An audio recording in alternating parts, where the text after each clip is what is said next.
Jiang Yi and Zhou Kor found themselves in the midst of an abnormal snowstorm that was revealed to be a hostile supernatural attack. As they navigated through the storm, Su Chunlei, a prominent member of Su Dong village, launched a massive snow tornado at them. However, Jiang Yi was able to counter the attack by opening a dimensional portal, which neutralized the tornado and sent it back to Su Chunlei. The latter was stunned and weakened by the counterattack, and he was forced to retreat with his companions. Jiang Yi chose not to pursue them, citing the risks of entering Su family town and the possibility of traps. Instead, he and Zhou Kor headed towards Yunke Manor, where they arrived safely. Along the way, Jiang Yi reflected on the battle and realized the importance of training his abilities to prepare for a future where superhumans will dominate. He also reassured Zhou Kor that their new shelter is safe and that he is not afraid of Su Chunlei's attacks. Upon arriving at the manor, Jiang Yi introduced Zhou Kor to their new home, a luxurious villa with state-of-the-art amenities. As they settled in, Jiang Yi checked on Yang Xia, who was resting in her room, and decided to introduce her to Zhou Kor eventually. Jiang Yi's battle with Su Chunlei marked a significant turning point in his journey, as he gained a deeper understanding of his abilities and the importance of training them. The encounter also highlighted the risks and challenges that Jiang Yi and his companions will face in a world where superhumans are becoming increasingly powerful. As Jiang Yi and Zhou Kor settled into their new home, they were unaware of the dangers that lay ahead, but they were determined to prepare themselves for the challenges that would come their way. Jiang Yi's resolve to train his abilities and protect his companions was evident in his actions, and he was determined to do whatever it takes to keep them safe. The new shelter, Villa 101, was a testament to Jiang Yi's resourcefulness and determination to provide a safe haven for his companions. The villa was equipped with state-of-the-art amenities, including a high-end crystal chandelier that cost over 10 million. The living room was opulent and luxurious, with expensive furnishings and decorations that sparkled in the bright light. Zhou Kor was captivated by the sight before her, and she couldn't help but feel a sense of wonder and excitement at their new home. As they settled in, Jiang Yi and Zhou Kor were finally able to relax and feel safe, but they knew that their journey was far from over. In the dimly lit basement, Yang Xia awakens to the heavy clang of a metal door swinging open. Jiang Yi steps inside, his smile lingering on her form as he announces a forthcoming introduction to a friend, hinting that she must address the newcomer as sister. Confused yet obedient, Yang slips into the black dress he has laid out, the fabric hugging her figure as she prepares for the meeting. The ascent to the first floor is a slow, deliberate walk, each step echoing the tension building within her.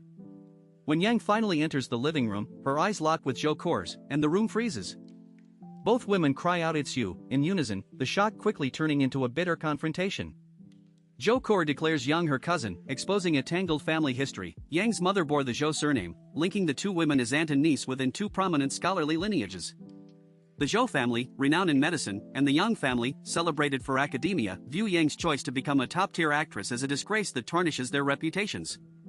Zhou's anger sharpens as she blames Yang for the ridicule their family now endures in Xinjiang's elite circles, accusing her of exploiting her figure for fame.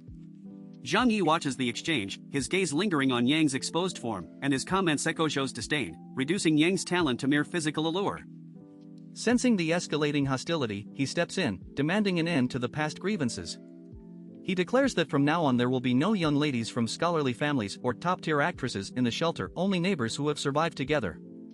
To occupy both women and diffuse lingering resentment, Zhang assigns them the simple yet grounding tasks of cleaning the house and tending the botanical garden and farmland behind the villa. Reluctantly, Zhou and Yang accept, finding a modest purpose in the chores that promises to keep boredom at bay and perhaps, in time, mend the frayed family bond. Jiang Yi led Zhou Kor up to a newly prepared room on the second floor, the same level where his own quarters lay, and laid out the basic expectations for keeping the space orderly. Zhou obeyed without protest, sweeping the floor and arranging the furnishings while Yang Xia, who had just left the room, exhaled a sigh of relief. The actress turned to Jiang Yi with earnest eyes, pleading that he conceal the nature of their clandestine affair from Zhou, fearing the fallout if her cousin discovered the truth. Jiang Yi, his smile widening, dismissed any formal label between himself and Zhou, yet assured Yang that he would honor her request, a response that left her both surprised and grateful. With the tension momentarily eased, Yang announced her intention to cook, a claim that caught Jiang Yi off guard. He responded by reaching into his alternate dimension storage, producing an astonishing spread of fresh chicken, duck, sea bass, pork, abalone, sea cucumber, and scallops, laying them on the kitchen counter as if summoned by magic. Yang's eyes widened at the bounty, and a wave of relief washed over her. She had expected only canned provisions. As she selected ingredients and began to prepare the meal, Jiang Yi slipped away, stealing a quick kiss on her cheek before heading to the shower, his thoughts drifting toward the comfortable life he now led far from the chaos of Yuelu residential area. Later, Zhou Ko returned from tidying, settled on the sofa, and turned the television up to drown out the uneasy silence that lingered between her and Yang. Zhang Yi emerged in loose pajamas, watched Yang labor over the stove, and noted the meticulous care she poured into each dish: braised sea bass, stir-fried pork kidneys, pork with cold noodles, and cuttlefish egg soup. When the food was finally laid out, Zhang Yi called the trio to the table, offering Zhou a plate with a conspiratorial grin. Zhou's first bite of sea bass earned a disdainful snort about excess salt, prompting Yang to lower her head and eat quietly, uncertain how to defend her seasoning. Zhang Yi observed the growing friction and deliberately stoked it, aware that the cousins' alliance could threaten his dominion over the villa and its hidden supplies. He fed Zhou a piece of pork kidney, coaxing her to eat while she gave him a lingering, seductive look that seemed to claim ownership. The scene cemented his belief that controlled rivalry kept the women divided, ensuring they would not unite against him. As he settled back with a beer, he mused that the villa's abundant resources, drawn from his dimensional stash, were the true leverage that kept his precarious peace intact amidst the ongoing apocalypse outside.